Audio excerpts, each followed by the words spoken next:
Avatar: The Last Airbender, episode 15. We're in the home stretch to the end of this season, which is really good. There's 4 more episodes, I believe. So, yeah. This episode is really, really solid. This episode is about this deserted firebender. He's like one of the first people to defect from the Fire Nation, or so they say. I imagine that he's probably not the first. He probably just is the first because this is the one people know about, right? The first one to live. So, tells you right there. I don't know. He's a really interesting character because you can tell he's burdened by war. Everything's horrible. Aang rushes to get taught by this dude because he's like, wait a minute. If this guy doesn't teach me, what if I don't have another opportunity to be taught firebending, right?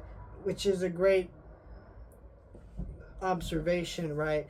Because I don't know if you noticed, the firebenders really aren't on the Avatar side in this show. So, yeah. So, he, of course, goes and makes this decision. And you could tell he's very reckless with the fire. He ends up burning Katara. She discovers her healing abilities. But that scene's hard to watch because it is horrific.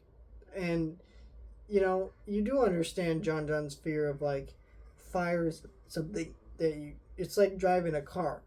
It's a 50-50 chance that the other person behind the wheel is going to drive that car responsibly or, whatever. So, same thing with firebending. That's kind of the equation I would kind of give it here.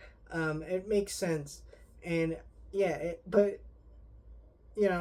and so, yeah, Aang really doesn't want to ever learn firebending again, but we know how this is all gonna go. It's just just to show Aang that he can't treat firebending like he treats other bending abilities, and he must mature over time, just in the same way Luke Skywalker had to mature before he became a Jedi, things like that. And so it's just a really strong episode that kind of shows us where our character can grow, and also more of the harshness of what this war has even done to people within the Fire Nation. How it has destroyed this man mentally. He has caused so much harm, he no longer can take it. So